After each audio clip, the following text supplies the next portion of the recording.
My husband sat silently while his mistress fired me from the company I built. "We're terminating your contract," she said, sliding the papers over. I just smiled and signed. They didn't know her signature was already on a different contract, the one I wrote, the one with the $7.4 million penalty clause she was too arrogant to read. My name is Camila Cruz. I am 35 years old, an American with just enough Latina seasoning to make the other moms in Aurora Ridge think I'm fiery when I argue with the Homeowners Association about recycling bins. Aurora Ridge isn't a real place, of course, but you know it. It's one of those sprawling, beige suburbs stapled to the side of a major city, where the height of architectural rebellion is painting your front door a slightly bolder shade of gray. To my neighbors, I'm just another working mom. I'm the one wrestling a writhing Leo into his car seat at 8:52 a.m., the one whose blazer is usually dusted with toaster crumb residue, the one clutching a laptop bag in one hand and a half-eaten granola bar in the other. I am, in their eyes, perfectly, boringly normal, by trade. I am the senior contracts manager at Novanexus Labs. We're a software startup, one of those aggressively ambitious companies that makes enterprise collaboration platforms. That's corporate speak for software that helps people feel productive while sitting in meetings about other meetings. My job is to be the company's designated adult. I am the person paid to read the tiny, soul-crushing print, while our engineers dream in code and our sales team dreams in commission. I'm the one reading Section 8-C, the part about termination liabilities and non-compete clauses. I am the legal firewall, the bureaucratic speed bump, the person who translates our CEO's grand visions into binding, defensible language. My husband is Ethan Blake. He's 38, and he is the head of sales at the very same company. This arrangement used to be our startup love story. Now it's just complicated. At home, Ethan is a man of baffling incompetence. He's the guy who can't figure out how to load the dishwasher without creating a small-scale foam crisis. The one who genuinely believes laundry separates itself by magic. But at work, Ethan is a god. He's a silver-tongued charmer who can spin yarns about synergy and optimization like he's auditioning for a keynote speech. He's the guy who closes deals by sheer force of his dazzling, confident smile. We've been married for 9 years. We built this life, this house, this beige-on-beige existence together. We have 2 kids. Sophia is 8. She's my thoughtful, quiet artist, a little soul who sees the world in shades of marker stains and is constantly deep in thought about color theory. Leo is 5, and he is currently, profoundly, and deafeningly obsessed with dinosaurs. This isn't a casual liking of dinosaurs. This is a full-blown, "Mom, did you know the Giganotosaurus had a bite force of 8,000 pounds and lived in the late Cretaceous period?" Obsession. Every conversation is a paleontology lecture. Our life is a masterclass in American suburban scheduling. We have the required 2-car garage. We have the requisite beige SUV, a vehicle whose backseat floor has become permanently fossilized with a compressed layer of goldfish crackers, stray socks, and glitter. We live and die by the shared family app. Sophia's art class, Leo's soccer practice, my quarterly contract reviews, Ethan's critical client dinners.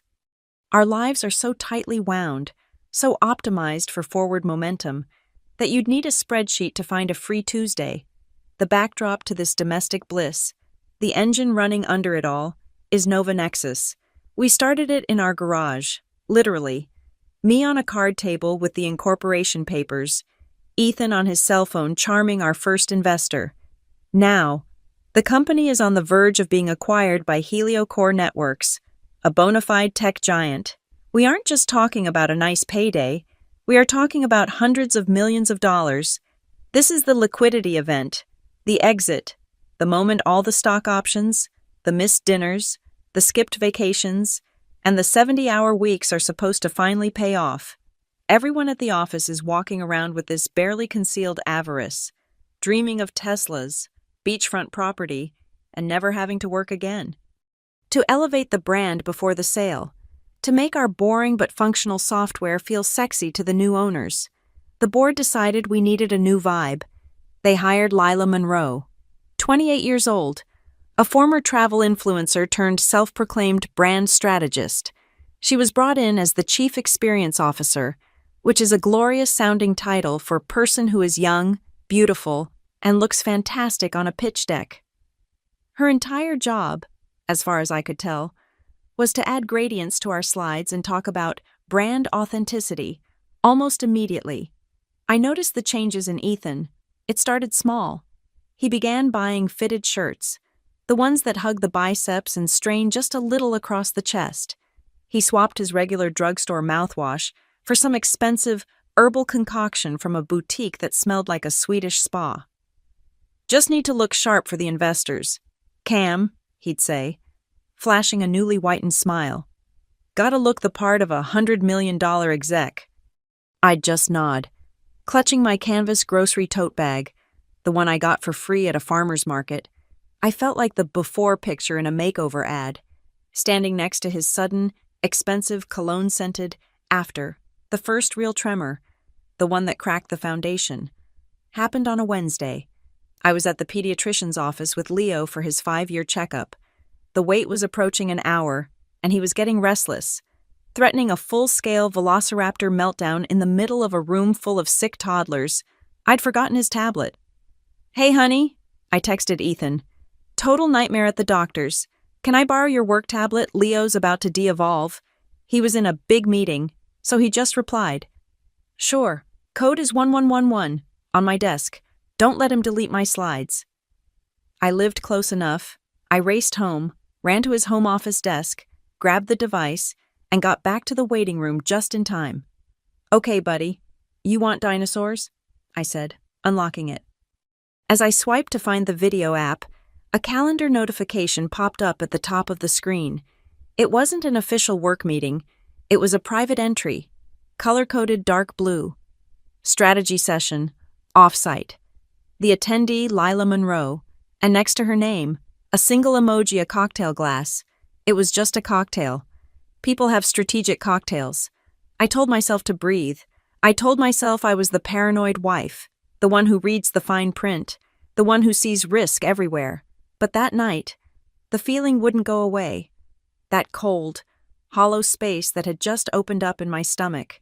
After the kids were asleep, after I'd read Leo his chapter about the ankylosaurus, I logged into our shared email account to pay the mortgage, and there it was, an email receipt from the Skyline Loft Hotel. It was a place I knew was nowhere near any of Ethan's actual clients. It was trendy, expensive, and had a rooftop bar. It was for a rooftop dinner, a VIP suite. The date on the receipt matched perfectly with a night 2 weeks ago when Ethan said he was stuck late wooing that new logistics client from Chicago. I clicked it open. I looked at the itemized bill. 2 24-ounce ribeyes, a bottle of champagne I knew he hated, but one that I had seen, just last week, featured on Lila's Instagram story. The room service charges for late-night snacks at 2:15 in the morning. I stared at the screen, the cursor blinking, while I heard the shower running upstairs. Ethan was humming, loud and off-key. The cold feeling wasn't just in my stomach anymore, it was in my whole chest. A sudden, sharp, suffocating ice, my 9-year marriage, my entire scheduled, optimized, beige-colored life, just cracked down the middle. I sat there. I didn't cry. I didn't throw anything. I just closed the email. When he came downstairs, wrapped in a towel, smelling like that expensive spa, I smiled. I asked him how his day was. And I listened, very carefully, as he told me another story. The humming from the shower stopped. I heard the bathroom door open upstairs. The rustle of the towel. I closed the laptop, my face frozen in that same placid, interested smile I'd been wearing for 9 years. The part of me that was a wife, a partner, the mother of his children, was reeling. It felt like being pushed out of an airplane, but then another part of me kicked in. It was the part that had passed the bar exam in 2 states, the part that had negotiated a 112-page lease agreement for our first real office and won 3 extra months of free rent, the part that lived for the fine print. The contracts manager took over, that night, after he fell asleep instantly, disgustingly. like a man with no conscience. I went back downstairs. I didn't open a bottle of wine. I didn't call my best friend. I opened my work laptop. My instinct, my entire professional training, is to document, verify. Create a paper trail. I logged into the company's financial portal. I pulled Ethan's expense reports for the last 9 months. Every single one. I downloaded the raw data, the CSV files, and the scanned PDF receipts. I watched the progress bar crawl across the screen, my heart beating a low, steady drum against my ribs. Then, I opened his work calendar, the one I had administrative access to. I placed it side by side with the Excel sheet of his expenses. It was a bloodbath. Client dinner, Mortoni's Steakhouse. The receipt was for 2, not the 5 he claimed. Team building drinks. The charge was from the rooftop bar at the Skyline Loft Hotel, not the brewery near the office. Gas mileage, client site visit north. The date matched the hotel receipt perfectly. I cross-referenced the hotel confirmation from our shared email, VIP suite. The client was clearly Lila. I went deeper. I opened the Find Our Family app on my phone, the one we use to track the kids' bus or find a lost device, the one built on trust. I scrolled back through Ethan's location history. My breath caught. All those nights he was stuck late with the East Coast team, or going for drinks with the guys up north. The little blue dot that represented my husband was sitting squarely, undeniably, in the downtown district, always at the same place, the Skyline Loft Hotel. A place with no clients, no team, no guys, just a very expensive, very trendy hotel with very private suites. This wasn't enough. This was data. I needed human confirmation. The next day at the office, I walked to the IT department, a windowless room in the basement that always smelled like burnt coffee and anxiety. Jordan, our senior network admin, was slumped over his keyboard, debugging some code. Jordan is a man of few words, but he respects me. I'm the only person in management who reads his security policy updates and actually sends him thoughtful questions. I leaned against the doorframe, holding a lukewarm coffee. Hey, Jordan, quick question. Totally random. Ethan was complaining his Zoom was glitchy last night and said he was on a late call. Did you see any high-load tickets? Jordan grunted, not looking up. Blake, no. His connection's fine. He's always late. I kept my voice casual, sisterly. Always God. This acquisition is killing us all. Who is he even talking to at 10 p.m.? He finally swiveled, his chair groaning in protest. Oh, you know, the new experienced boss, Monroe. He said her title with audible air quotes. They've had a standing video call, 10 p.m., Tuesday and Thursday, been going for about 2 months. That late must be a serious strategy, I said, forcing a little laugh. Jordan shrugged.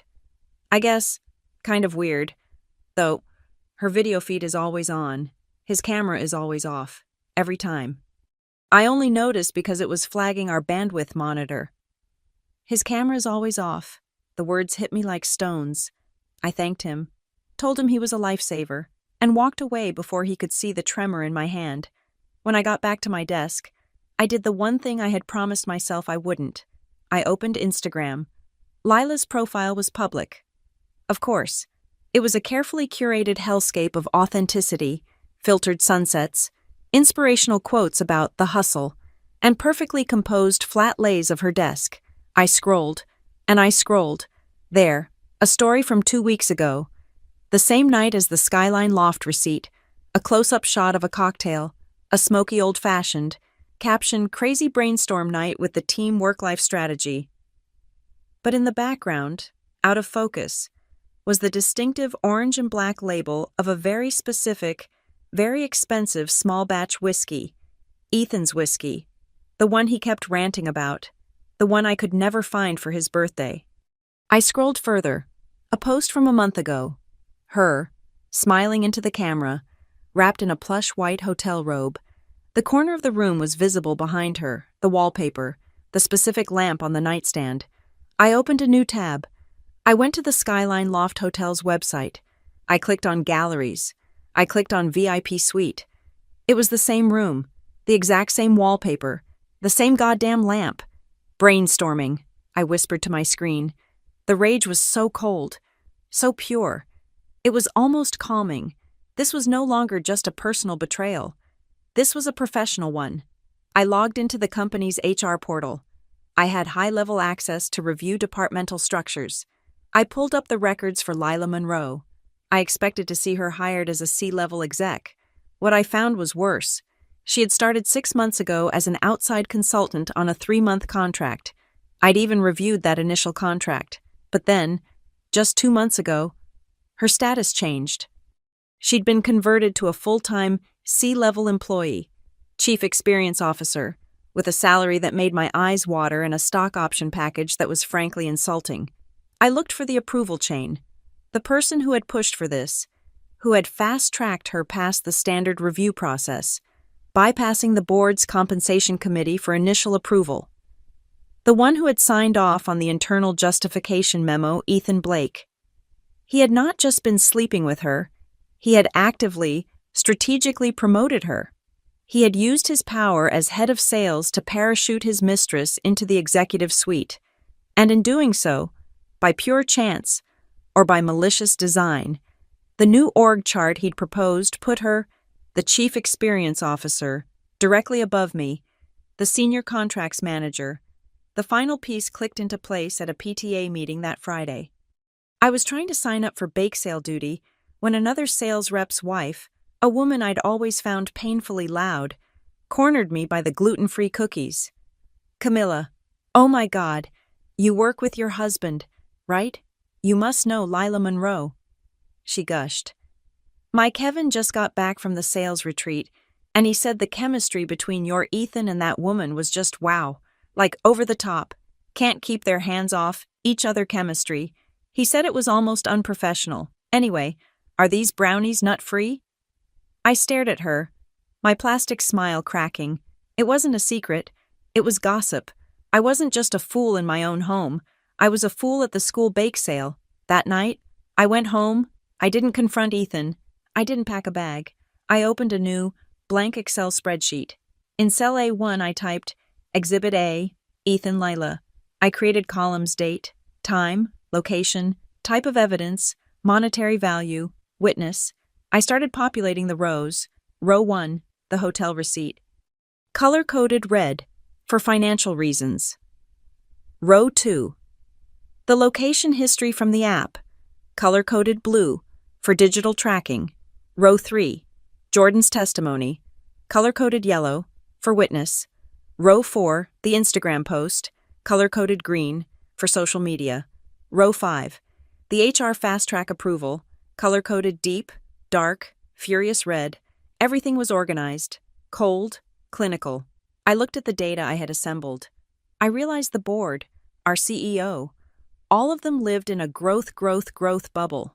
They were so blinded by the hundreds of millions from the HelioCore deal that they wouldn't see a 5-alarm fire if it was burning on their desk.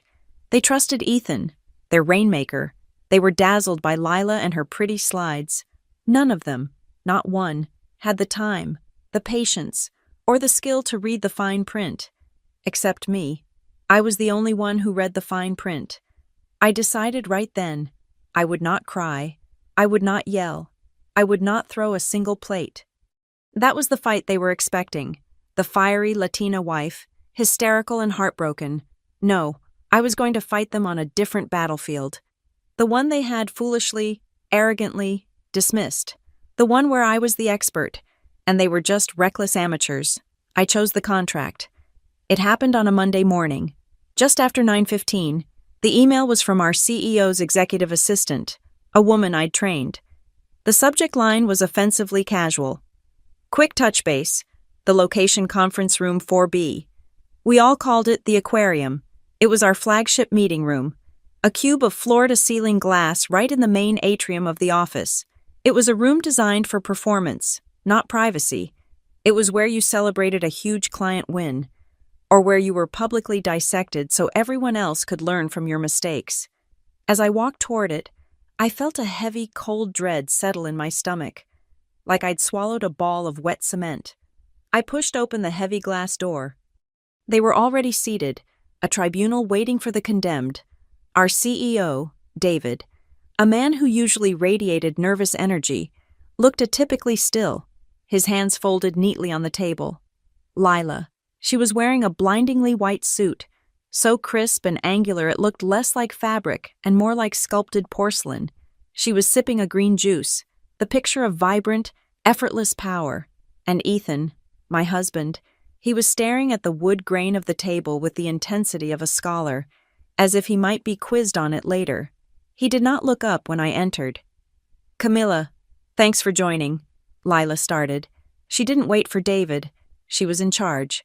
Her voice was that smooth, professionally empathetic coo that influencers use. We wanted to have a transparent chat about the next phase of Nova Nexus. I sat opposite them. Okay.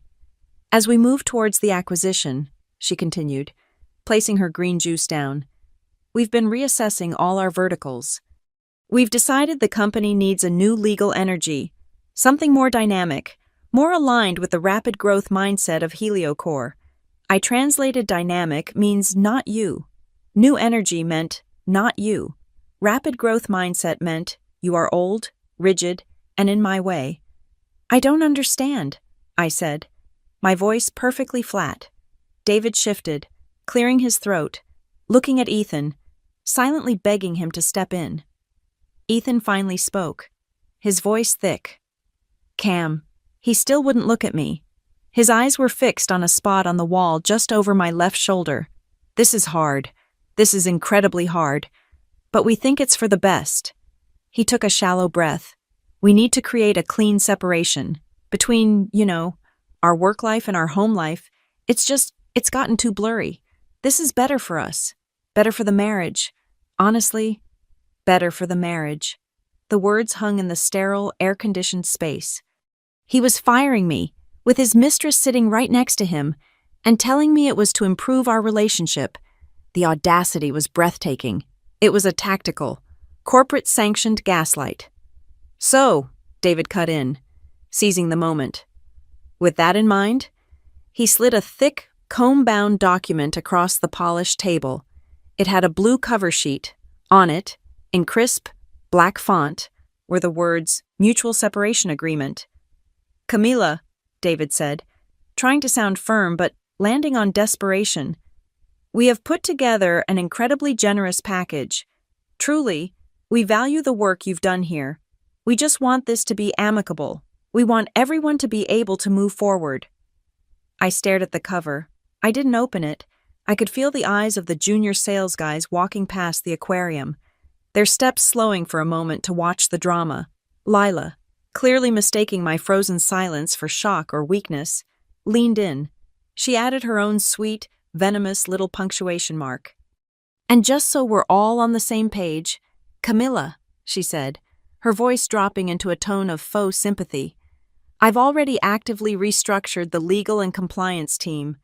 We approved the job posting for your replacement last night. This decision, it's a done deal. We just wanted to give you the dignity of handling it this way. A done deal. They had planned it. They had held their late-night strategy sessions and decided how to carve me out. They had written my obituary at the company I had helped build from nothing. Inside, I was a supernova.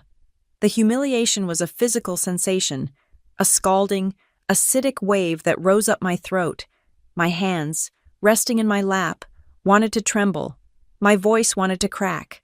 I wanted to take the heavy glass water pitcher from the center of the table and hurl it at the wall, or at Ethan's cowardly, averted face. But I didn't. The part of me that was a wife heartbroken, betrayed, furious, went silent, and the senior contracts manager took over. I pulled the document toward me. I uncapped my pen. You want me to sign this now? I stated. It wasn't a question. We think it's best, David said quickly. The package is, as you'll see, contingent on a quick and amicable resolution. I opened the document. My pulse was roaring in my ears, but my eyes were cold and focused. I went into the mode I can only describe as high-pressure review. My brain shut off all emotion and just scanned for risk, for liabilities, for errors. Page 1 definitions. Page 2. Separation date, effective immediately. Page 3. Severance payment. I glanced at the number. It was generous. It was shut up and go away money. It was enough that 99% of people would sign without reading another word. Page 5. Non-disparagement, of course. Page 7. Waiver of claims, standard. Then, on page 9, in the miscellaneous section, I saw it, a cross-reference. A single line of boilerplate that their expensive outside counsel had clearly copied and pasted from another template. A line they hadn't bothered to check. A line that referred to the governance of executive-level agreements. A line that specifically, fatally, referenced another document. I kept my face impassive. I read the rest. It was clean.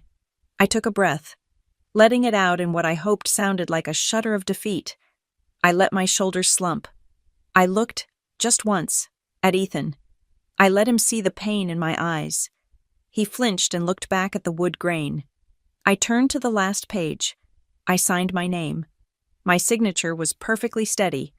I pushed the document back toward David. "Fine," I said. My voice was a whisper. "It's fine." The relief that flooded the room was palpable. David let out a breath he looked like he'd been holding for a week. Ethan's shoulders slumped, his tension draining away. Lila gave a small, tight, victorious smile. She had won.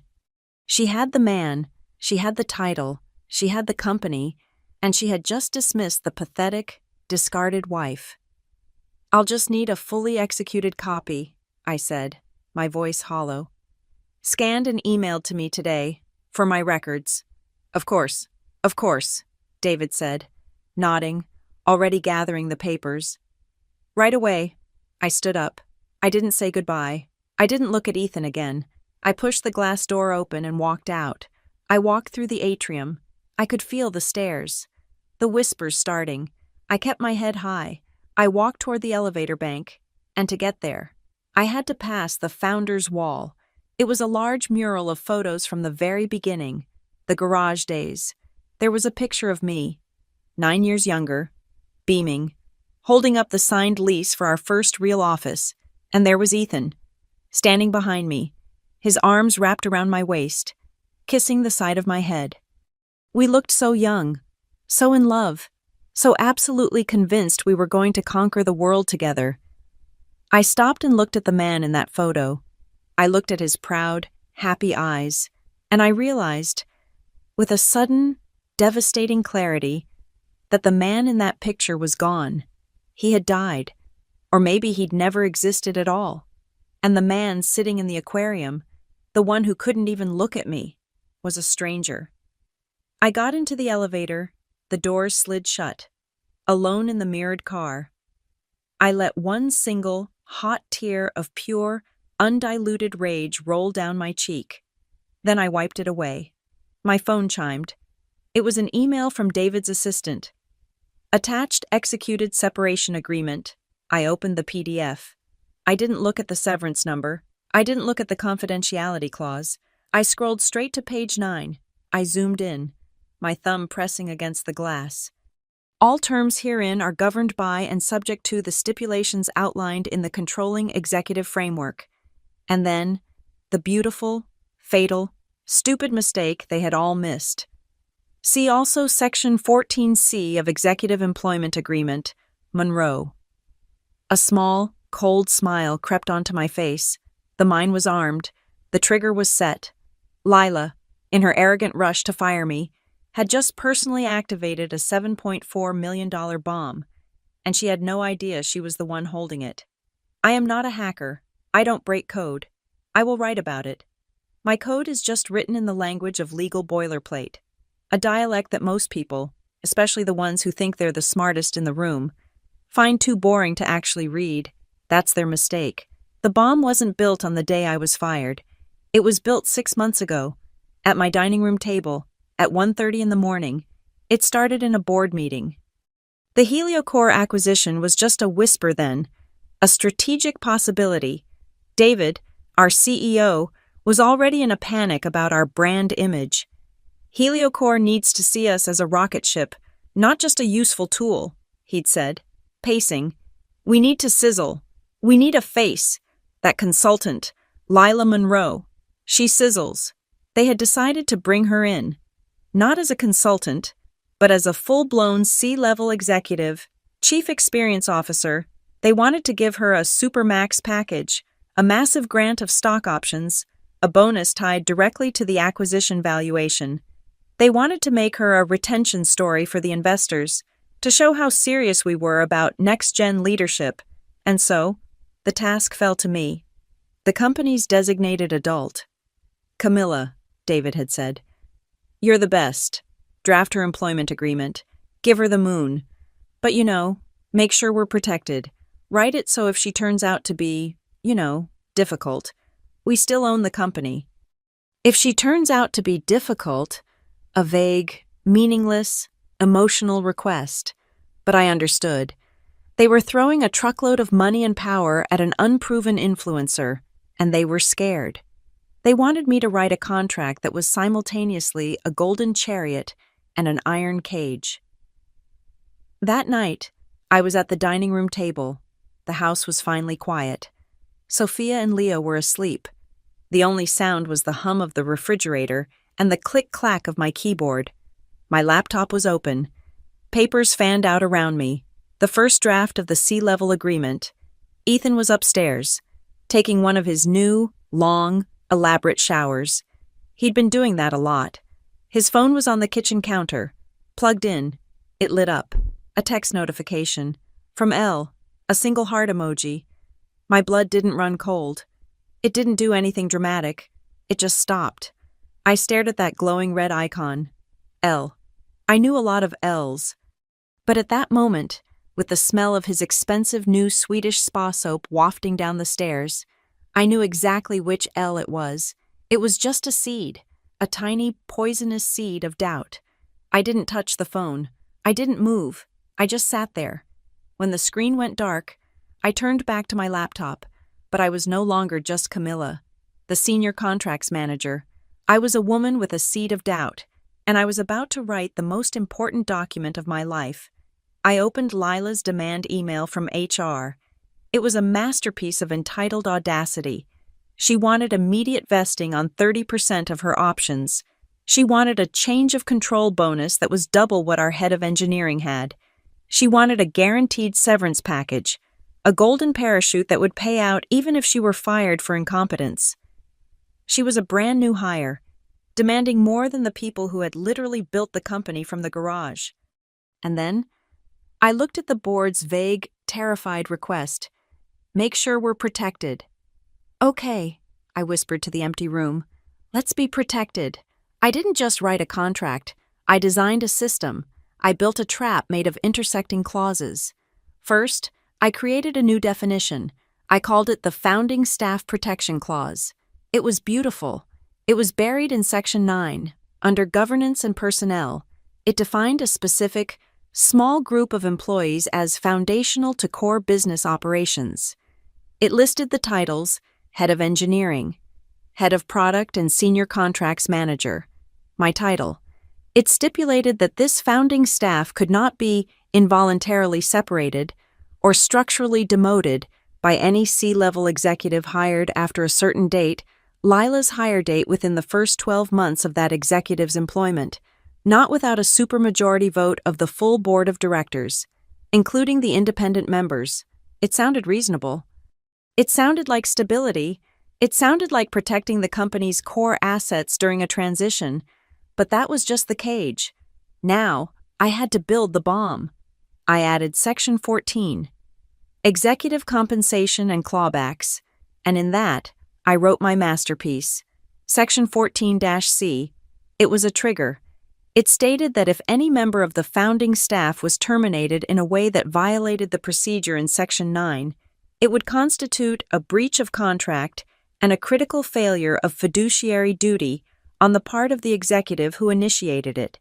And if that breach occurred, a specific financial penalty would be automatically and irrevocably triggered.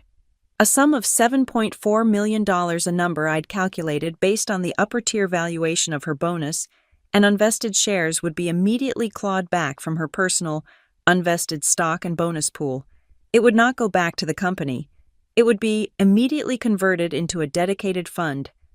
A fund, as the text clearly stated, for retention of key personnel and for the immediate remediation of reputational and professional damages.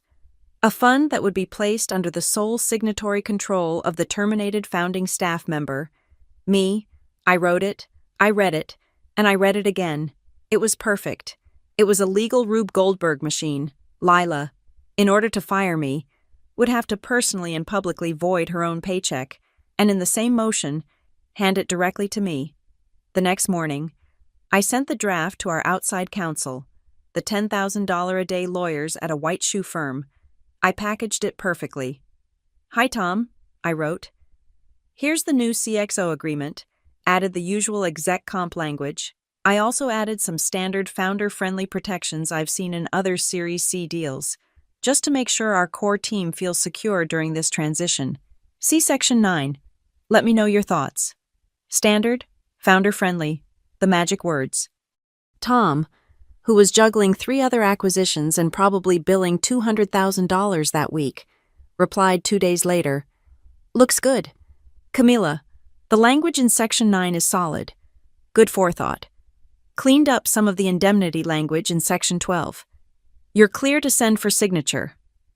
He never even looked at Section 14. He saw standard and solid, and he moved on. The next signature I needed was Ethan's, as head of sales. He was technically the executive sponsor for this new brand experience push. He had to sign off on the compensation package before it went to the CEO. I didn't send him the full document. I sent him the 1-page executive summary. Just as I always did. It had big, exciting numbers on it, her salary, her bonus potential, the things he could use to impress her, to show her what a big shot he was. He signed it electronically 10 minutes later. He never opened the full 30-page PDF attached to the email. He never read page 12. He was too busy texting his new conquest to tell her the good news he'd secured for her. The final step was Lila herself. She came to my office, all bright white teeth and expensive perfume. "Ready for me? Camila. Just a few pages to sign. Lila, welcome to the team." I put the signature packet in front of her. The last page flagged. She picked up the pen. "God, these things are so boring," she'd laughed. A light, airy sound. "I don't know how you do it. My eyes just glaze over. What's it all say?" In non-lawyer terms. "It says you're going to be very successful here," I said, my voice smooth as glass. "And that we're all very protected." "Aw, I love that protected." She giggled. "Well, I trust you. Camila, you're our house lawyer, right? I'm sure you've got my back. Who has time to read all this fine print anyway?" She signed her name with a loopy, confident flourish. I watched the ink dry. "I do, Lila," I'd said, sliding the paper back. "I read all of it." She just smiled, already on her phone, probably taking a selfie to announce her new job. I took the executed contract. I scanned it. I uploaded it to the corporate drive, and then I saved one, final, encrypted copy to a separate, private folder on my personal drive, a folder I tagged bright, critical red. I had my armor, I had my weapon, and I hoped to God I would never, ever have to use it. I drove home in a daze, the sunroof open, the air too cold. I pulled into the 2-car garage at 3:15, right as the bus was rounding the corner. Sophia and Leo exploded out of the front door, backpacks swinging, faces sticky with whatever snack they'd been given. "Mommy, you're home early," Sophia yelled, wrapping her arms around my legs. "Hey, munchkins." I kissed the top of her head, my body moving on a script written years ago. "Guess what, Mommy's taking a little break from work for a few days, just to clear my head." "Does clear your head mean you can build my new T-Rex model?" Leo asked, already holding the box. "It absolutely does," I said. I set them up with snacks and cartoons. I sat with them for an hour, and my phone turned off. I was entirely present. I was calm, because this part of my life, the part with them, was real. The inferno raging in my head could wait. Once they were settled, I walked into my home office, I closed the door. The mommy mask dissolved. My access was probably still active. I knew our IT protocols. Jordan, bless his heart, ran the batch disable script for terminated employees at 5 p.m. every Friday. Firing me on a Monday was just another sloppy, arrogant mistake. I sat at my desk and logged in. I was still Camilla Cruz, Senior Contracts Manager. I didn't just download a few files. I initiated a full archive. I downloaded every email I had ever exchanged with David, Ethan, and Lila. I downloaded the fully executed PDF of Lila's contract, complete with the metadata showing the signature timestamps. I downloaded the approval chain from Ethan, the one-page summary I'd sent him, and the email from our outside counsel, Tom, blessing the solid language. I went deeper. I pulled the official, transcribed minutes from the last 4 board meetings, the ones where they discussed the HelioCore deal, the ones where Margaret Lane, our sole independent board member, had specifically asked about executive liabilities, and David had said, on the record, "Camilla is our key person on risk management. She has us covered." And then I found the jackpot in a protected HR subfolder that Ethan, as a sales manager, had access to. There were 2 formal complaints filed against Lila Monroe by junior marketing employees. Abrasive management style, hostile work environment, unprofessional after-hours demands. Ethan had buried them. He had marked them. Resolved, no action needed. He hadn't just protected his mistress. He'd actively, knowingly exposed the company to a future lawsuit. I moved everything to a secure, encrypted external drive. At 5:01 p.m., my corporate email account went dark. My access was severed. It didn't matter. I already had everything. I walked into the kitchen and took the large corkboard off the wall, the one we used for Sophia's art and the family's dental appointments. I carried it back into my office and hung it on the blank wall opposite my desk. This wasn't a crime of passion. This was a project plan. I took a black marker and wrote my core objectives on a legal pad. 1. Protect Sophia and Leo. Their financial security and emotional stability are the only non-negotiables. 2. Control the narrative. I will not be Ethan's hysterical wife who couldn't handle the pressure. I will be the senior executive who identified a critical, multi-million-dollar corporate liability. 3. Execute the contract. Lila Monroe, the brand strategist, will be held accountable by the very thing she was too arrogant to read. My next calls were not to my mother or my best friend. They were the 2 most expensive lawyers in the city. First, Anya Sharma, the shark who handled executive compensation disputes. Second, Marcus Thorne, the divorce attorney so famously ruthless his nickname was the Scorch. I sat in Anya's glass-walled office the next morning. She listened to the story without blinking. And they fired you, in that room, with her present, referencing culture fit. Yes, here's the signed separation agreement. She read it. They paid you well to go away. They did, I said. But on page 9, section 4, they cross-referenced her employment agreement, specifically, this section. I slid the encrypted drive across the table. She plugged it in and opened the file. She read section 14C. She read it again. Then she looked up at me, and for the first time, a slow, appreciative smile spread across her face. It was not a nice smile. "Ms. Cruz," she said, "you are a goddamn legend." Marcus Thorne had a similar reaction. "In all my years," he said, leaning back in his leather chair, "I've seen husbands hide assets. I've seen them liquidate joint accounts. I have never, in my entire career, seen one's mistress personally sign a $7.4 million check over to the wife." They both confirmed it. The clause was perfectly enforceable. The trigger was unambiguous. My signature on the separation agreement, the one they were so desperate to get, was the final piece. By firing me, Lila had breached her own contract. By signing, I had accepted the penalty payment. With my legal team in place, I began the pincer movement. My first target was the board, Margaret Lane. She was the only adult in the room, a retired tech CFO who hated bullshit. I sent her a text from my personal phone. "Hi, Margaret. It's Camilla Cruz. I was separated from Nova Nexus today. I need to request 5 minutes of your time to discuss an undisclosed $7.4 million liability that directly impacts the Heliocore acquisition. I can meet for coffee anytime tomorrow. Her reply came in under 30 seconds. 8 a.m., Weston. My second target was the buyer. This was more delicate. Maya Chen was an old acquaintance from law school. We weren't friends, but we were in the same professional circles. She was now in-house counsel at Heliocore Networks, working on this exact acquisition. She was part of the due diligence team. I sent her a carefully worded email from my personal account. Hey Maya, long time on LinkedIn, your team is handling the Nova Nexus deal. Crazy. Small world. Listen, I'm actually not with the company anymore as of today, but I wanted to wish you luck. I hope your team's diligence on the new exec team's internal contracts and HR files is airtight. Some weird stuff in there from the last 6 months. Anyway, let's catch up for real when the dust settles. It was just enough. A concerned former employee, a hint of weird stuff, a mention of HR files.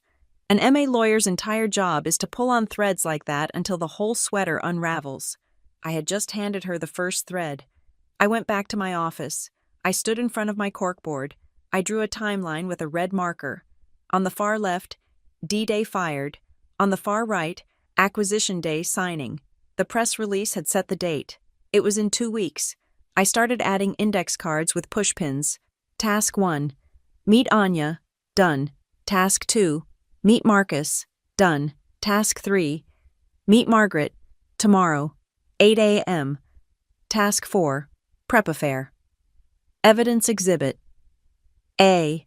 This was for Marcus's eyes only, unless Ethan dared to fight me on the divorce. Task 5. Draft divorce petition.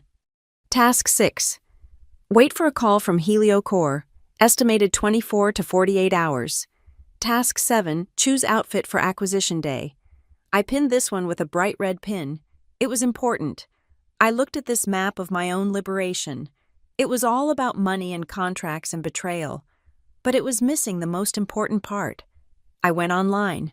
I opened a new, private checking account at a bank Ethan didn't even know I liked. Then, I went to a freelance legal review website I'd bookmarked months ago. I found a simple, 2-hour contract review for a small app developer. The pay was tiny, $300. I accepted the job. I spent an hour reviewing their SaaS agreement, marking it up, sending it back with my notes. An hour later, a deposit for $300 hit my new account. It was the first money I had earned in 9 years that Ethan Blake had no claim to. It was the best, cleanest money I had ever made. I walked into our bedroom. I took the joint credit card from my wallet, the one with his name above mine.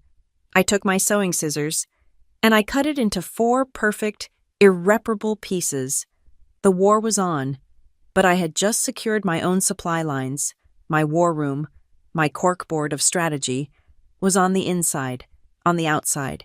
I was just a suburban mom on a sudden sabbatical. 2 days after I was fired, Ethan announced he was moving out. It's just temporary, Cam, he said, zipping a duffel bag. He still hadn't really looked me in the eye since the aquarium. With the deal closing, I need to be in the city, 0 distractions. I got a small executive apartment downtown, just for a few weeks. It's better this way. He was running. He was a coward. Framing his desertion as professional diligence, the kids didn't understand. They were used to him being gone for work. But this felt different. The routine cracked. Bedtime was the worst. Daddy, are you coming home for my story? Leo asked the phone that night. Not tonight, buddy, Ethan's pixelated face said from a room that was clearly a hotel-like apartment, all beige walls and generic art. Daddy's in his new work apartment, so he can finish the big project. But I can read you one over the video. It wasn't the same. Leo, my little dinosaur-obsessed literalist, got frustrated. No, I want you here. I want to turn the pages. He threw his favorite stuffed triceratops at the wall and refused to sleep. Sophia, my quiet one, handled it differently. She became a little spy. When Ethan came by on Saturday to pick them up for his designated dad day, I watched her. She was silent. But her eyes, my God, her eyes, they never left his phone. When it chimed, she flinched. When he turned to put his coffee in the cup holder, I saw her tiny fingers dart out and try to swipe the screen. She was looking for L. She was looking for the heart emoji. She was 8 years old, and she was already learning to look for evidence of betrayal. That's the part that felt like swallowing glass. My fight was with them, but the shrapnel was hitting my children. That night, Ethan called me, his voice oozing a new, repulsive sincerity. "You know, Cam," he said, "I've been thinking, this is a blessing in disguise. You are home. You've been so stressed, so wrapped up in those contracts. Now you can breathe. We can finally, really, separate our work and our family. This is going to be so much better for our marriage. A fresh start." I held the phone away from my ear, staring at it as if it were a venomous snake. He was trying to sell me the narrative that he had given me a gift, that his infidelity and professional assassination were an act of generosity. The fucking audacity. I hung up without a word. The next day, my doorbell rang. It was my best friend and neighbor, Rosa. She didn't bother knocking. She just barged in, her arms loaded with 2 giant bags of takeout from our favorite hole-in-the-wall Mexican place. "All right," she said, kicking the door shut. "I brought carnitas, I brought chips, I brought a vat of guacamole, and I brought 3 different kinds of creative insults for that cheap knockoff villain doll Lila." She dumped the food on the kitchen island. "And don't you dare," she said, pointing a churro at me, "don't you dare start this with 'I don't know what I did wrong,' or 'maybe if I had, I would not allow it.' You did not do this. He is a weak, vain, predictable man, and she is a sociopath with good hair. Now, are we having margaritas or just tequila?" I hadn't realized how much I needed to just not be the strong one. I burst into tears, and she just hugged me, right there between the tacos and the salsa, and let me sob for a full 5 minutes. "Okay," she said, wiping my face with a paper towel. "That's enough of that. Now, put on your war paint. I want to hear the plan. I know you, Camila Cruz. You are not the weep into a pillow type. You are the burn their entire village to the ground type. So talk." And I did. But I left out the next part. The part that was scaring me. The following day, I was back in Marcus Thorne's office. "The scorch." "So," he said, tapping his pen. "Standard asset check came back. The house is clean. Joint accounts are what you'd expect. But there is one thing." He slid a document across his mahogany desk. "2 months ago, your husband opened a new, significant line of credit, a HELOC, for $400,000. I frowned. "We didn't open a line of credit." "He did," Marcus said. "Our house is the collateral, the one you both own. He was able to do it with just his signature based on his income and the equity. It looks like he's already drawn down about half of it. The statements are going to a PEO box he opened downtown." I knew exactly where that money was going. The executive apartment, the expensive whiskey, the fitted shirts, the dinners at the Skyline loft. The VIP suites. He wasn't just cheating, he was liquidating our family's future to do it. "He's betting everything on this acquisition bonus, isn't he?" I said, the words tasting like ash. 100%, Marcus confirmed. "He is leveraged to the hilt, assuming a massive payday is coming in 2 weeks. I left his office with a new, heavier dread. My plan, my beautiful, intricate bomb, was designed to do one of 2 things, either cost Lila $7.4 million, or if the board and HelioCore balked, to blow up the entire acquisition. I had been savoring the image of the explosion, but now I saw the blast radius. If the deal died, Nova Nexus would be toxic. The stock would be worthless. Ethan wouldn't just lose his bonus, he'd lose his job. And that $400,000 loan, secured against my children's home, would be called in. He would declare bankruptcy. We would be ruined. My perfect, righteous, scorched earth revenge would leave my children, Sophia and Leo, financially homeless It was a price I was absolutely, under no circumstances, willing to pay. I booked an emergency session with my therapist, Dr. Allen. I sat on her soft, beige couch, not as a victim, but as a woman with her finger on a button she was terrified to push. I want to destroy them, I confessed, the words raw. I want to stand up in that signing ceremony and read every text message. I want to watch Lila's face when she realizes she just paid me $7.4 million. I want to see Ethan's entire career implode. And, Dr. Allen prompted, her voice calm, and I'm afraid of that person, the person who wants that. That's not me. That's cruel. That's what they are. And I can't burn down my children's house just to get the rats in the basement. I'm stuck. She leaned forward. Camila, you are allowed to be sharp. You are not required to be cruel. There is a profound difference. You have the right to enforce the contract you wrote. You have the right to protect your assets. The difference between you and them is that you're still worried about the collateral damage to innocent people. They weren't. That's the line. You don't have to be cruel. You just have to be precise. Sharp, not cruel. The words echoed. I had a path. I didn't need to blow up the whole deal. I just needed to make sure the bomb in Section 14C detonated cleanly, surgically, and took out only the intended targets while protecting the assets. I left her office with a new mission: save the deal, execute the clause, protect the kids. That evening, I got an email. It was from Noah, one of our senior engineers, a quiet, brilliant guy I'd always respected.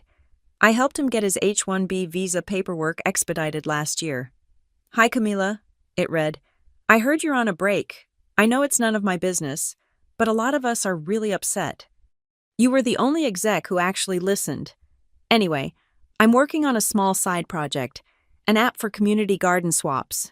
I know you're busy, but I could really use someone to look at the user agreement and privacy policy, only if you have time.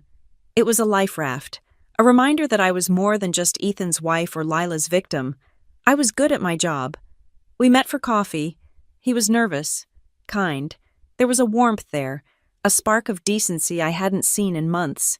He told me about the app. I gave him notes. As we were leaving, he touched my arm. Camila, if you ever need anything, a reference or just anything. I smiled, a real, tired smile. Thank you, Noah. That means a lot. The notes are on the house. I walked away, intentionally. It was nice. He was nice. But this story wasn't about finding a new man. It was about me standing on my own 2 feet. I had a meeting with Margaret Lane in the morning. I had a war to win. The Westin was the kind of hotel that engineered silence. The carpets were thick, the upholstery was plush, and the clientele all spoke in the hushed, confidential tones of people discussing 9-figure deals or discreet affairs. It was the perfect place. I arrived at 7:45 a.m., 20 minutes early for my 8 o'clock meeting. I chose a table in a secluded corner of the lobby cafe, a small alcove shielded by a large, tasteful ficus. I wore a simple navy blue sheath dress and a sharp cream-colored blazer. My hair was pulled back into a severe professional bun. I looked less like a wronged wife and more like an auditor. On the table in front of me, I placed a slim black leather-bound binder and a single, innocuous-looking USB drive. I ordered a black coffee and waited. Margaret Lane walked in at exactly 8 a.m. She was a woman in her late 60s, with a shock of silver hair and eyes that missed nothing. She didn't waste time with pleasantries. Camila, you said $7.4 million, she said, sitting down. You have 5 minutes. Thank you for coming. Margaret, I'll be brief. I opened the binder. I was terminated on Monday morning in a meeting with David, Ethan Blake, and Lila Monroe. The reason given was a lack of cultural fit and new energy, as defined by Ms. Monroe. I pushed the first document across the table. It was the signed separation agreement. As you know, Ethan and I are married. I've since confirmed, with digital and financial receipts, that he and Ms. Monroe have been in an active, clandestine relationship for the better part of a year. using company funds to facilitate it. Margaret's face tightened, but not with surprise, with distaste. I'm not here to mediate a domestic dispute. Camila, that's an HR matter. I agree, I said, my voice cold and even. This isn't a domestic dispute. This is a material risk. I'm here to discuss a massive conflict of interest, a hostile work environment, and the suppression of formal HR complaints against Ms. Monroe by Mr. Blake. I slid the next 2 pages over, the HR complaints from the junior marketing staff. This, I continued, exposes Novanexus to a significant class action lawsuit for retaliation and creating a toxic workplace. That is something that, if I were the buyer, I would consider a material, undisclosed liability, the kind that craters a deal. Margaret read the complaints. Her knuckles whitened. He buried these. David knew. David, I believe, was willfully ignorant. Ethan told him it was handled. Now, why am I here, and why now? She looked up at me. That is the question. I turned the page in my binder. I tapped my finger on a freshly printed copy of Section 14C of Lila Monroe's Executive Employment Agreement. Because in her haste to remove me, Ms. Monroe, with David's and Ethan's blessing, violated Section 9 of her own contract, the Founding Staff Protection Clause, and in doing so, she activated this. I let her read. I watched her eyes move across the page, then move back, then read it a third time. I saw the precise moment a 68-year-old CFO processed the mechanics of the trap I had built. A $7.4 million clawback, she whispered. From her package, converted into a fund controlled by you. Triggered, I said.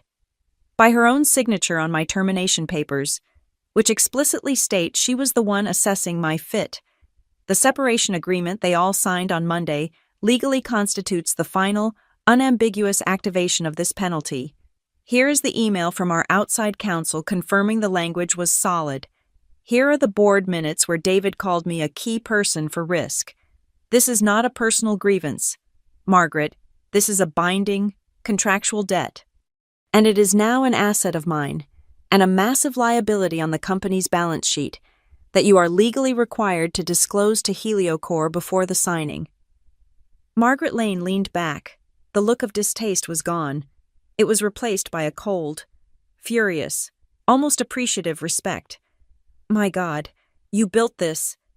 I built it to protect the company from a reckless hire, and in the end, I only needed to be protected from my own partners. The point is, Margaret, HelioCorp is about to buy a company with an active $7.4 million internal liability, a ticking sexual harassment time bomb, and a head of sales who has been demonstrably misusing corporate funds. I closed the binder. The deal will die, unless we fix it, today. What do you propose? She asked. Your due diligence call with HelioCorp's legal team is at 11 a.m. today. I know because I used to prepare David for it. You will move it to 10 a.m. You will tell them you have an urgent, time-sensitive disclosure to make regarding executive compensation and internal controls. And you will tell them that, as the former senior contracts manager with direct knowledge of the agreements, I must be on that call. At 9:55 a.m., I was sitting in a different hotel conference room, one Margaret had booked under her own name. My laptop was open, plugged into the large monitor. Margaret sat beside me. On the screen, 4 faces popped up. One of them was Maya Chen. Her eyes widened almost imperceptibly when she saw me, but she recovered instantly. Margaret, the head counsel for HelioCorp said, this is unusual, and you've brought Camila Cruz? Good morning, I said, my voice amplified by the speakerphone. I am here at Ms. Lane's request to provide clarity on a critical, undisclosed item discovered during final diligence. For the next 20 minutes, I didn't speak as a wife. I spoke as a contracts manager. I presented the timeline. I showed the executed contract. I showed Section 9. I showed Section 14-C.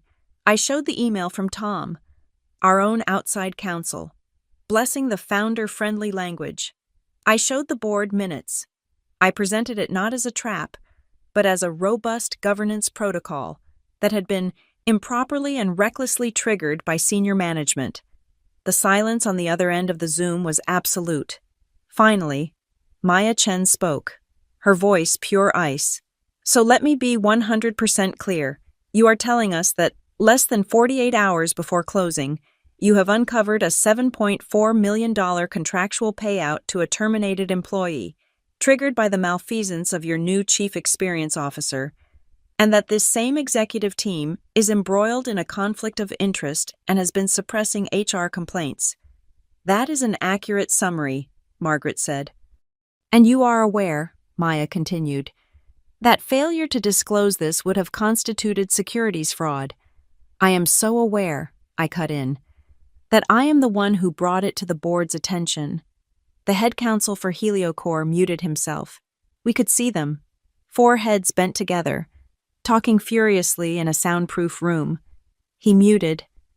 "This deal does not move forward," he said, his voice a flat, dead thing. "It does not move forward 1 inch unless 2 things happen by 9 a.m. tomorrow. This $7.4 million liability is fully recognized, resolved, and contractually sectioned off from Heliocor's post-acquisition balance sheet. B. The scandal, as you put it, is neutralized. That means the offending parties are no longer part of the leadership team we are acquiring. We are not buying a lawsuit, and we are not buying a public relations nightmare." He paused. "Margaret, Camilla, you have until the signing tomorrow morning to clean your house, or there is no house to sell." The call ended. Margaret turned to me. "He gave us the gun and the bullets." "Yes, he did," I said. "Now you just have to pull the trigger." That night, at 7 p.m., the night before the scheduled 8 a.m. public signing, an emergency board meeting was called in the main conference room at Nova Nexus. I was invited as a special guest. So were Ethan and Lila. Lila arrived looking furious and confused. Still in her power suit armor, Ethan just looked green. David looked like he was about to have a stroke. And then Margaret Lane took the floor. "We are not here to debate," Margaret announced, her voice ringing with absolute authority. "We are here to review the findings of our outside counsel, who was asked to conduct an emergency review of our liabilities. Tom, our lawyer from the White Shoe firm, the one who'd blessed my solid language, stood up. He looked sick. His job was to protect the board, and he knew they were exposed. He put up a slide. It was a timeline. Slide 1. Date of Lila Monroe's employment agreement. Slide 2. Section 9. Founding Staff Protection Clause. Slide 3. Section 14C. Penalty Trigger. Slide 4. Date of Camilla Cruz's termination. Signed by Lila Monroe. Slide 5. Conclusion. The conclusion is unavoidable, Tom said, his voice monotone. The termination of Ms. Cruz was a direct breach of Section 9. This action, initiated and signed by Ms. Monroe, has triggered the clawback penalty in Section 14-C, effective immediately. $7.4 million of Ms. Monroe's compensation package has been converted into a fund controlled by Ms. Cruz. Lila shot out of her chair. What? That's insane. That's entrapment. She wrote it. And you signed it, Margaret said. The board approved it. It is a binding document. Ethan finally found his voice. It was panicked, high-pitched. Nobody told us this. We didn't know this was in there. How could we know? I had been silent the entire meeting. I hadn't looked at him. Now, I turned my head, very slowly. I met his eyes for the first time since he'd fired me. I gave him a small, polite, devastatingly empty smile. I sent you the full agreement before you signed off on the compensation package. Ethan, remember?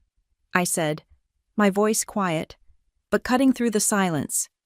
Next time, you should try reading the things you force women to sign. The grand ballroom of the Westin was a monument to corporate self-congratulation. Enormous banners, printed in a jarring color scheme of Nova Nexus blue and Heliocor silver, dripped from the ceiling.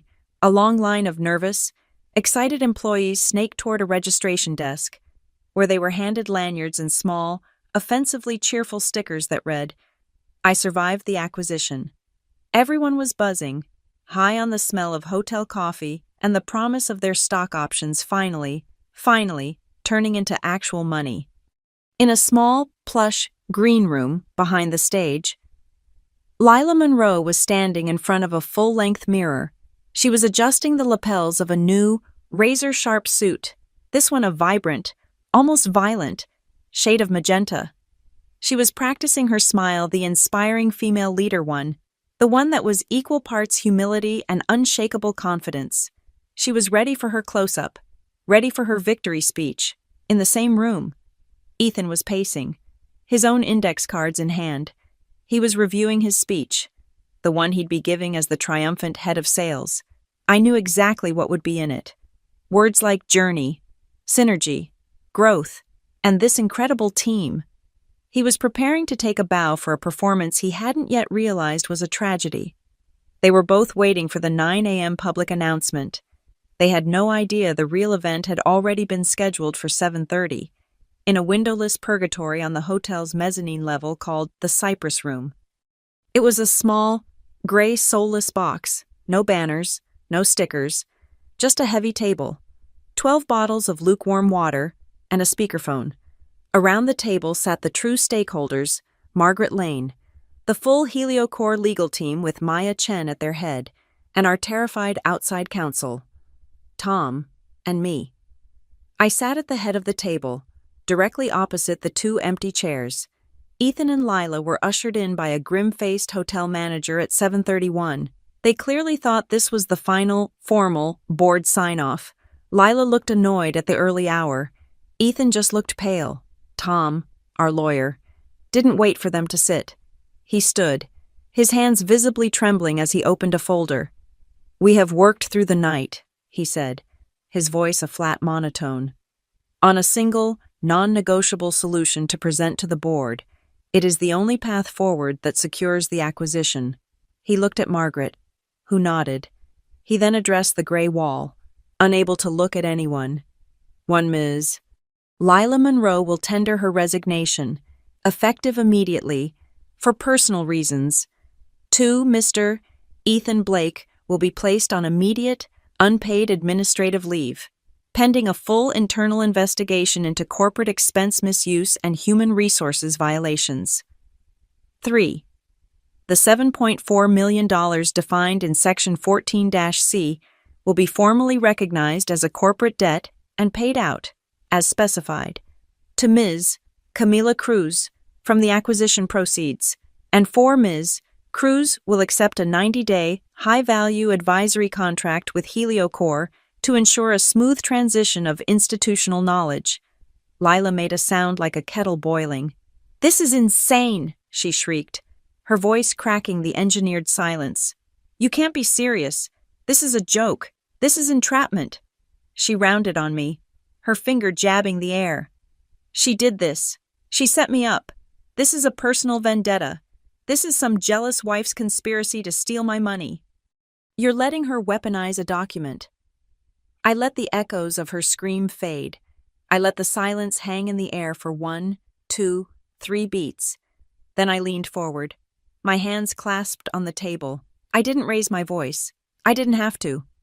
"Lila," I said, my voice so quiet it was almost a whisper, forcing them all to lean in.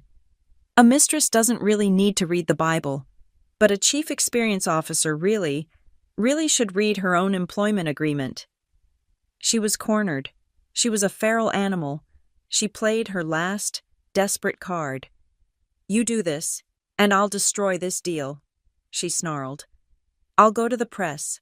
I'll tell them everything about Ethan, about this pathetic board ignoring complaints, about how this whole company is a house of cards. I'll burn you all to the ground." The head counsel for HelioCore, a man who had not said a single word, finally sighed. He took off his glasses and rubbed the bridge of his nose, as if bothered by a persistent fly. "Ms. Monroe," he said, his voice bored, "please understand our position. We are buying a proprietary software platform and a team of 48 highly skilled, Irreplaceable engineers. Those are the key assets. You. He paused, looking at a sheet of paper. You are a $1.2 million annual public relations line item that has just, by your own admission, turned into a $7.4 million liability. You are not a key asset. You are, at this point, a rounding error. Your threats are irrelevant. We are not buying you. The finality of it hit her. She sank into her chair, her face white, and Ethan, finally, saw it. His bonus, his job, his secret line of credit, his entire leveraged future, all of it, evaporating in this small gray room. He saw it all gone. So he turned, in his desperation, to the only person in the room he thought he could still control. Me. His face contorted into a mask of pathetic, desperate sincerity. The old Ethan charm. The startup love story charm. Cam, he whispered, reaching a hand across the table. Camila, listen to me. We can fix this. We can talk this through. We can renegotiate. Don't let them do this. This is us. You and me. We built this company from the garage. Don't do this to us. I looked at his outstretched hand. I looked at this stranger, this hollowed-out man who had sold our past for a fleeting, cheap future. I didn't take his hand. I reached into my own black leather binder. I pulled out a fresh document. One Marcus Thorne had delivered to me at 11 p.m. last night. I slid it across the polished table. It wasn't a contract. It was the draft of my petition for divorce. We don't share anything anymore. Ethan, I said, my voice as calm and steady as my signature. We only share two things now, our children, and the truth, and you are about to be held fully accountable by both. Margaret Lane clapped her hands together. A sharp, decisive sound. Well, that's settled. The board has a motion on the floor to accept the terms as outlined by counsel. All in favor. Every hand in the room went up, even Tom's. Ethan and Lila just stared, frozen. The motion passes, Margaret said. Ms. Monroe, Mr. Blake, security will be by your sides in 1 minute to escort you from the premises. Your personal items will be mailed to you by the end of the day. 5 minutes later, I was standing in the back of the grand ballroom, by the main exit. The lights had dimmed, the music swelled, and David was on stage, sweating through his shirt, rambling about the next chapter. He finished, and Margaret Lane walked to the podium. She was not on the schedule. The room quieted. Thank you, David, she said, her voice booming with a confidence he lacked. What an exciting day. We are all thrilled to announce that, as of this morning, the acquisition by HelioCore Networks is complete. The ballroom erupted. People screamed. They hugged. They whistled. Their payday was here. Margaret raised a hand. But before we break out the champagne, there is one more announcement. As with all major transitions, we are making some immediate changes to our leadership structure to better align with our new partners. A nervous hush fell. Today, we are announcing a significant leadership transition, and in doing so, I want to personally, on behalf of the entire board, offer my profound gratitude to one of the true heroes of this company. The employees looked around, confused. A person whose diligence, whose integrity, and whose unwavering commitment to this company's actual values saved all of us from a very serious and very costly legal and financial risk. I was still at the back of the room. Margaret found me. Her eyes locked on mine. Please join me, she boomed, in thanking Ms. Camila Cruz for her incredible and foundational service to Nova Nexus. A ripple of sheer, unadulterated confusion washed over the crowd. Camila, Ethan's wife, the quiet contract lady. Why was she the hero? Where was Ethan? Where was Lila, the new brand superstar? And then, as if on cue, they saw her. At the far side of the ballroom, by the service exit, the one that led to the kitchens and the dumpsters, Lila Monroe was being guided. Two large, Impassive hotel security guards were walking her, one on each arm. Her magenta suit was rumpled. Her face was a grotesque mess of streaked mascara and furious, silent tears. She was not on the stage. She was being taken out with the trash. A junior marketing associate, one of the young women whose HR complaint Ethan had buried, silently lifted her phone. She didn't take a video. She took one, single, perfect, high-resolution photograph. The chief experience officer, being publicly, humiliatingly, experientially fired. That picture would be in every single employee's inbox and on the company's private Slack channels before the first bottle of cheap champagne was even popped. I watched her disappear through the rattling steel door. I didn't smile. I just turned my back on the celebration, walked out of the ballroom, and pressed the button for the elevator. My work here was done. My phone buzzed an hour after the ballroom had descended into a sea of champagne and back padding. I was in my new, temporary office, a sterile, glass-walled box HelioCore had assigned me. The text was from Ethan. "We need to talk, now." I didn't reply. I just forwarded the text to Margaret and my lawyer, Marcus. Then I booked a meeting room. I didn't choose the aquarium, the glass stage where they had tried to humiliate me. I chose Internal Conference Room 7D. It was in the basement, next to the HVAC closet. It had no windows. Cinderblock walls painted a depressing shade of eggshell, and a single, scarred wooden table with two mismatched chairs. It was a room for autopsies. I was there first. I sat at the head of the table. Ethan stumbled in 5 minutes later. He looked broken.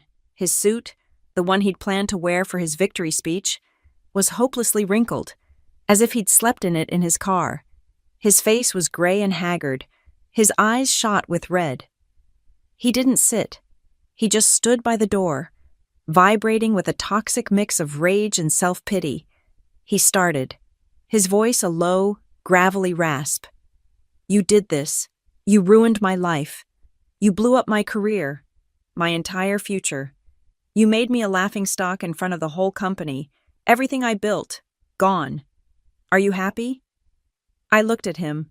I felt nothing, no anger, no pity, just the cold, calm finality of a balance sheet being zeroed out. "No, Ethan," I said, my voice quiet, echoing slightly in the small, dead room. "You did this? You ruined yourself. You did it the moment you decided to sleep with a subordinate. You did it when you used your corporate card to buy her champagne in a VIP suite. You did it when you buried HR complaints to protect her. And you sealed your own fate when you sat there, silently, and let that woman fire your wife from the company you built together. I didn't do anything. I just read the contract." I pushed my leather binder onto the center of the table. "I didn't ask you here to relitigate your feelings. Ethan, I asked you here to sign some paperwork." I opened the binder. "This," I said, sliding out the first stapled set of documents, "is a copy of the $400,000 home equity line of credit you opened against our house, against our children's home, without my knowledge. These are the bank statements showing the withdrawals you used to fund your executive lifestyle. And this is the overdue property tax notice. Because you were so busy playing CEO, you forgot to actually pay the bills." His face went from gray to white. "And this," I said, sliding over a much thicker comb-bound document, "is the second folder?" He stared at it. What is that?" "That is our divorce petition. It's already filed. You'll be served later today. But I wanted to give you the professional courtesy of seeing it first. I thought it was only fair, since you gave me the professional courtesy of letting your mistress fire me in front of the CEO." He reached for it, his hand trembling. He fumbled with the first page. "I'll summarize the key terms for you," I said, my voice as flat as if I were reviewing a vendor agreement. "I am petitioning for, and will receive, primary physical custody of Sophia and Leo. You will have a clearly defined visitation schedule, every other weekend." "You can't," he stammered. "You can't take my kids." "I am not taking them," I said. "I am protecting them. But you can, of course, fight me on it. You can try to explain to a family court judge about the adultery, the misuse of joint assets, And the $400,000 secret loan you took out on their house. Your choice. I tap the page. Next, child support.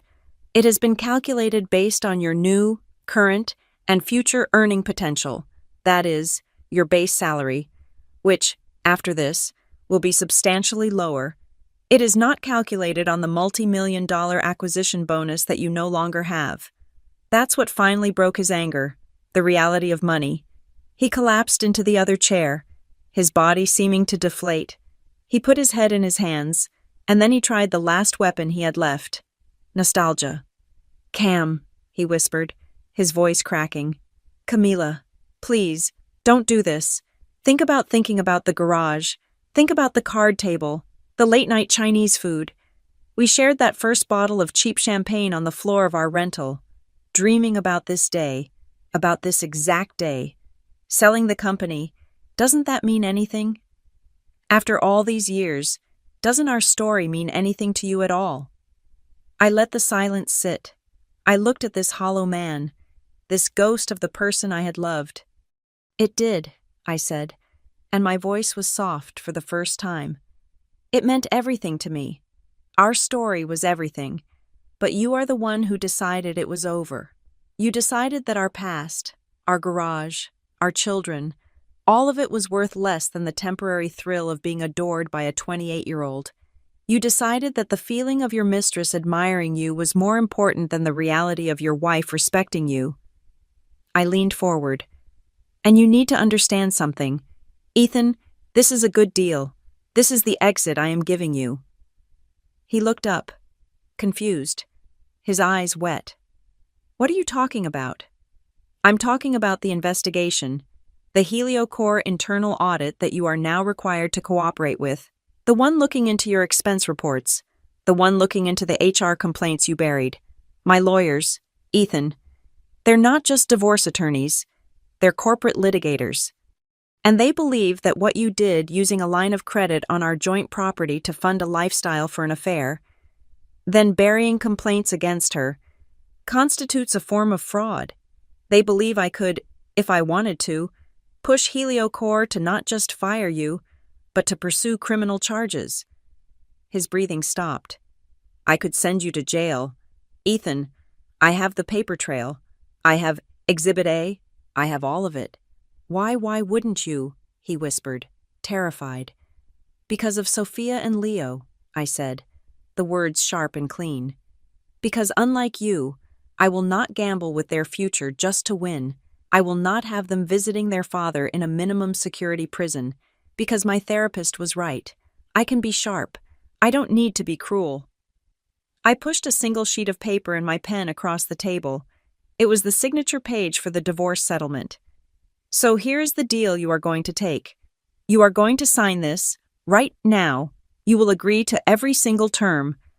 You will cooperate fully with the HelioCore audit. You will hand over every receipt, and you will never, in public or private, speak a single bad word about me to our children. You will do all of this, and in return, I will not pursue the fraud charges. I will let you walk away with your freedom, which is frankly more than you deserve. This is the only deal you are being offered. He just stared at the paper. He was completely, utterly beaten. He was quiet for a long time. The only sound was the hum of the HVAC unit. She just thought I was amazing, he finally whispered. Not to me, but to the table. She never questioned me. She never made me feel stupid. He looked at me, his eyes filled with a pitiful, ugly truth. You were always so much smarter, Cam. Always. With the contracts, with the kids, with the money. You read all the fine print. You saw everything. I was just the guy who could talk, and I just felt so small, for so long. And she just made me feel big, that's all. She just made me feel big. For a little while. I listened. I processed this final, pathetic confession. It was the motive, the last piece of evidence, the why. And I realized, as I heard it, that it didn't matter. It didn't change anything. It didn't make me angry. It didn't make me sad. It was just the end of the file. I stood up. Sign the paper. Ethan. He picked up the pen. his hand shaking so badly he could barely hold it. He scribbled his name. I took the page. I put it back in my binder. I didn't say thank you. I didn't say goodbye. I just turned, walked out of the windowless room, and closed the door on my old life. That afternoon, I was in the real signing room. This wasn't the windowless basement where I'd dissected my marriage. This was the 40th floor, in HelioCore's permanent executive suite. The table was a single, 30-foot slab of polished black granite that reflected the city skyline like a dark mirror. At the far end, a massive screen silently displayed the wire transfer authorizations, queued and waiting. Lawyers from both sides, men and women I didn't know, sat quietly, their expensive briefcases open. Margaret Lane was there, and Maya Chen, the in-house counsel for HelioCore, sat at the head of the table. "Ms. Cruz?" Maya said, her voice crisp and professional. "We are prepared to execute the final transfer of the $7.4 million, as stipulated in the board's resolution. We have two options for you." She slid a document over. "Option A is the standard, a lump sum payment, wired today. This comes with a long-term, multi-year advisory contract. You would become our special advisor on corporate governance. HelioCore, of course, would be very interested in publicizing the story of how your diligence and integrity saved this deal. You would be a hero, the face of our new, transparent culture, the governance hero, a PR mascot, a tame, corporate-approved version of the woman who had just staged a legal coup. They wanted to buy my story, sanitize it, and print it on their annual report." I looked out the floor-to-ceiling window. Down below, 40 stories down, I could see the ants, the people, the working moms, rushing from an office to a subway, trying to make it to daycare pickup. I thought about the 9 years I had spent running that same race, balancing Sophia's art projects and Leo's dinosaur facts with 70-hour work weeks. I thought about the humiliation of being fired in the aquarium, by my husband's mistress, from the company I had built. I did not want to be a hero for their PR campaign. I did not want my name associated with the HelioCore logo, or the Nova Nexus logo, or any logo, ever again. I slid the document back to Maya. "I'll be declining the advisory role," I said, "and I'd like to propose an alternative structure for the payout." The lawyers stiffened. Maya raised an eyebrow. "This isn't a negotiation. Ms. Cruz, this is the settlement." "I'm not negotiating," I said calmly. "I'm directing. The $7.4 million is already my asset. This is just the disbursement preference, and it's non-negotiable." I opened my own binder. I had been up all night with Anya, my lawyer. $6 million, I said, sliding over the first sheet. "Will be paid out on a secure, scheduled basis. It is to be divided and placed into a series of managed investment accounts, several irrevocable trust funds in the names of Sophia Blake and Leo Blake, and a high-yield insurance annuity. These funds are to be guaranteed by HelioCore, independent of any future performance of the Nova Nexus subsidiary or the personal financial solvency of Ethan Blake." Maya read the terms. "You're insulating the money. I am protecting my children's future from their father's past. That is my first priority. And the remaining $1.4 million, Maya asked. I slid over the second, more detailed document. "The remaining $1.4 million is to be placed, today, into a new, ring-fenced corporate fund. It will be called the Founders Fairness Fund." Margaret Lane leaned in, reading.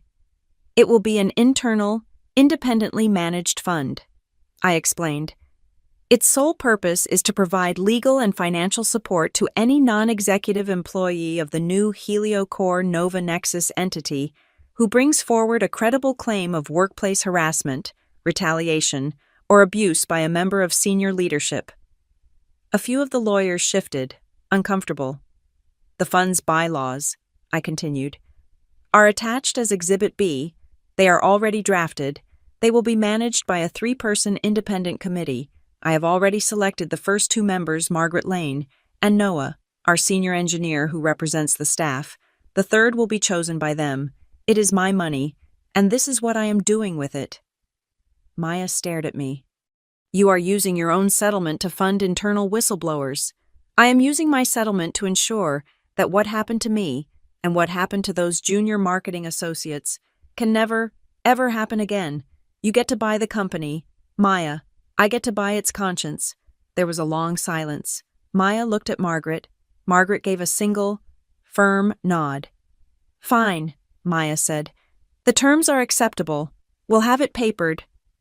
One last thing, I said, my voice sweetening just a fraction. A small housekeeping item. It's in the addendum to Lila Monroe's separation agreement, the one she signed this morning to avoid prosecution. I pulled out the last page. In her agreement, she graciously agrees to allow her case anonymized, of course to be used as the primary case study in HelioCore's new mandatory contract reading and professional ethics training module, which I have also taken the liberty of outlining. A few of the lawyers actually winced. Her entire career, I said, was based on being an inspirational brand. Now, her legacy will be to serve as warning example number 1 in a compliance slideshow for all future employees. She wanted to be a legend. Now she will be. I picked up my pen. The final signature stack was placed in front of me. I signed the divorce settlement. I signed the new payout schedule. I signed the charter for the Founders Fairness Fund. The room was filled with the quiet, satisfying shh of my pen moving across high cotton fiber paper. It was the sound of a lock clicking into place, the sound of a final invoice being paid, the sound of a door I had been building for 6 months, finally, definitively, closing. When it was done, Margaret walked me to the elevator. Camilla, she said, touching my arm. Her eyes were sincere. You didn't just save yourself. You saved this deal. You saved the board from its own negligence. You forced us to face the rot we had all been politely ignoring. Thank you.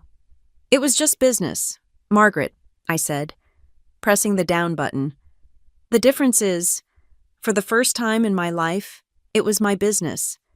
The elevator doors opened. I stepped in. I walked out of the building. Not as an employee, not as an advisor, not as a wife. I was just me. The 5 o'clock rush hour crowd was surging down the sidewalk. A river of people all staring at their phones, all rushing to their next obligation. I stopped in the middle of the chaos. The air was cold, sharp with the smell of city exhaust and roasting nuts from a street cart. I reached into my bag. I pulled out my wallet. Tucked in the back, behind my driver's license, was my old Nova Nexus employee ID card. I looked at the picture. It was me, 9 years ago, smiling a slightly strained, eager to please smile. My hair was different. My eyes were different.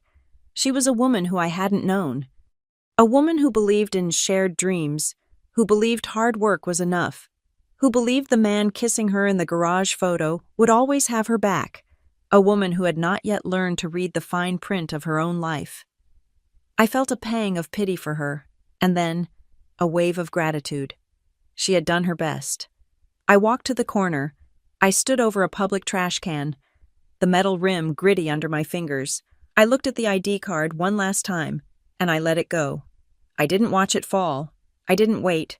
I turned, and I started walking in the other direction. There was no 6 months later. There was no everything turned out okay. There was just this, a woman, walking away from a building, alone, in the cold afternoon air. A woman who was leaving with her truth, her self-respect, and a $7.4 million contract that she, and only she, had bothered to read. The knot was untied. The story was over. Thank you so much for listening to my story. Please comment below and let me know where you're listening from. I'd love to connect and hear your thoughts. Remember to subscribe to Zoe Revenge Stories, like this video, and give it an extra boost by hitting the hype button so more people can hear it.